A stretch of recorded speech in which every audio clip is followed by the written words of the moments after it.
Bridge ન્યૂઝમાં આપનું સ્વાગત છે।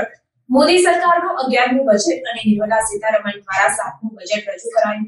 કેન્દ્રીય બજેટને લઈને કેન્દ્રીય મંત્રી હરદીપસિંહ પુરીની પત્રકાર પરિષદ યોજાઈ, જેમાં 76,000 કરોડથી મુંબઈમાં પોર્ટમાં 10 લાખ લોકોને નોકરી મળશે। અમૃતસરમાં પણ કોરિડોર બને છે તેમાં નોકરી મળશે। વ્યક્તિગત ટેક્સ સ્લેબમાં પણ વધારો કરવામાં આવ્યો છે। વુમન લેબ ડેવલપમેન્ટની માંગ ઉઠી, તે માટે ઓન આયોજન કરવામાં આવ્યું હતું। ઘરની મહિલાનું મકાન મહિલાના નામ પર જ રહે તેની શરૂઆત કરી। બજેટમાં નવા 3 કરોડ મકાનો બનાવવાની જાહેરાત કરવામાં આવી છે। તે બાબતને લઈને વધુ માહિતી આપવામાં આવી। नमस्कार, मेरा सौभाग्य है कि मुझे आज आपके बीच में आके और जो मोदी जी की सरकार का 11वां बजट है और निर्मला जी की सरकार, निर्मला जी ने जो 7th बजट पेश किया है उसके बारे आपके बीच में आके कुछ चर्चा करने का मुझे मौका मिला। देखिए, जब मोदी जी ने दायित्व संभाला था, मैं बात कर रहा हूं मई 2014 में, उस समय जो भारतीय अर्थव्यवस्था थी वो विश्व भर में शायद 11वें या 10वें स्थान पर थी। उस समय ये कहा जाता था कि हमारी जो अर्थव्यवस्था है वो दुनिया भर की फ्रेजाइल 5 अर्थव्यवस्थाओं में से है। फ्रेजाइल का मतलब है कि आप किसी सफर में जा रहे हैं और आपके सामान में कोई ऐसी चीज पड़ी हुई है जो टूटने वाली है, तो आप लगेज पे एक टैग लगाते हैं, फ्रेजाइल, हैंडल विथ केयर। वहां से चलते चलते आप पहुंच गए दुनिया की 5th लार्जेस्ट इकोनॉमी पे, और आज हमारी जो अर्थव्यवस्था है जीडीपी टर्म में कोई $4 ट्रिलियन के करीब है। और जिस दिन बजट पेश हो रहा था उसके एक दिन पहले या एक दिन बाद इंटरनेशनल मॉनेटरी फंड की तरफ से एक स्टेटमेंट आई कि भारत की अर्थव्यवस्था 2027 तक तीसरे स्थान पर पहुंच जाएगी, बल्कि it will be the 3rd largest economy in the world. तो आप ये जो बजट होता है एक एनुअल एक्सरसाइज होती है, उसको बहुत एक्सपेक्टेशन होती है। जब बजट पेश होने वाला होता है तो लोग बहुत स्पेक्युलेट करते हैं, because budget in the ultimate analysis सरकार की तरफ से जो रेवेन्यू कलेक्शन है, प्रायोरिटीज है, उसमें एक इंडिकेशन होती है। मैं ये नहीं कह रहा कि हमारी जो इकोनॉमी सिर्फ बजट पे डिपेंड करती है, बट उससे बहुत लार्ज स्केल पे बजट का इन्फ्लुएंस इकोनॉमी पे होता है। और ये इन्फ्लुएंस होता है तो इसको कैसे मेजर करते हैं? एक मेजरमेंट तो है कि लोगों का रिएक्शन, स्टॉक मार्केट का रिएक्शन, उसमें हम आएंगे अभी 1-2 मिनट में। पर मैं अपनी तरफ से आपको सामने 1-2 बातें रखना चाहता हूं। ये असंभव है कि अगर ये हमारे 11 मोदी जी के समय के 11 बजट अगर ठीक ना होते हो, अगर ठीक नहीं होते, तो हमारी अर्थव्यवस्था 5वें स्थान पे और जा रही है 3रे स्थान पे, हो ही नहीं सकता। आप कुछ होती है एक्सपेक्टेशंस।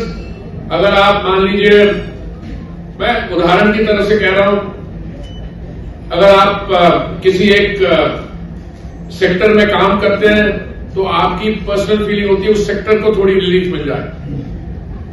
अगर आप मान लीजिए सैलरी क्लास है तो आप चाहेंगे कि आपको थोड़ी सी वहां पे कंसेशन मिल जाए। पर ये जो डायरेक्शन है रेवेन्यू कलेक्शन का और रिलीफ देने का, वो डायरेक्शन बहुत इंपॉर्टेंट होता है। और मुझे बहुत खुशी है कि मैं तो ना मैं इकोनॉमिस्ट हूं, ना मैं चार्टर्ड अकाउंटेंट हूं, पर मैं भारतीय जनता पार्टी का कार्यकर्ता हूं। और मैंने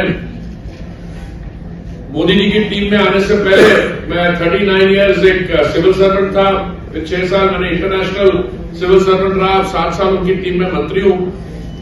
ये जो फिस्कल कंसोलिडेशन का बजट है, मैं समझता हूं इसमें कमाल का होगा, क्योंकि जब हमें महामारी का सामना करना पड़ा तो क्या हुआ, कई देश जो है अभी भी नहीं निकल पाए। मोदी जी की सरकार ने 220 या 224 करोड़ वैक्सीन की डोज बनवाई और मुफ्त बांटी। अभी जब हाल में मोदी जी G7 की समिट में गए तो मैं देख रहा था वहां पे जो भी दुनिया भर के लीडर बैठे हुए थे, मैं देख रहा था इनमें से कौन दूसरी बार आते थे। मोदी जी तो तीसरी बार इलेक्ट हो गए थे। तो आप देखें, चाहे अमेरिका के लीडरशिप की बात हो, यूरोपियन कंट्रीज की लीडरशिप की बात है, क्योंकि काम अच्छा हुआ है। महामारी के दौरान अच्छी तरीके से नेविगेट किया है। आज आपकी हमारी जो इकोनॉमी है, जीडीपी भी बढ़ रहा है, विश्व भर में रैंकिंग भी बढ़ रही है, और हमें ये कॉन्फिडेंस के आने वाला समय जो है, हमारे विपक्ष में जो है हमारे वो स्टेटमेंट करते हैं, क्योंकि कभी कभी ऐसी बातें कर जाते हैं जो उनको खुद बाद में लोगों लगता है सर भूल हो गया। अभी यहां से आगे जाने के लिए मैं सिर्फ स्टॉक मार्केट की बात नहीं कर रहा हूं, रियल एस्टेट की बात नहीं कर रहा हूं, एनर्जी सेक्टर के साथ में जुड़ा हुआ हूं, वहां की बात नहीं कर रहा हूं कि कोई भी आंकड़े आप बाकी देशों से मिलवा लीजिए, कंपेयर कर लीजिए। मैं 7 साल अर्बन अफेयर्स मंत्री था, 3 साल से मैं पेट्रोलियम और नेचुरल गैस मिनिस्ट्री में हूं। पेट्रोल और डीजल के दाम भारत में दुनिया को कंपैरिजन में सबसे कम है, और ये कम हुए हैं क्योंकि मोदी जी ने 2 बार नवंबर 2021 में और मई 2022 में सेंट्रल एक्साइज ड्यूटी कम थी, और हमारी जो बीजेपी रूट स्टेट्स हैं उन्होंने वैट कम किया। अगर आप बगल के देशों को देखें, दक्षिणी एशियाई के जो देश हैं, श्रीलंका में, पाकिस्तान में, वहां पे पेट्रोल और डीजल के क्या दाम है? हमसे कोई 70-80% ज्यादा है।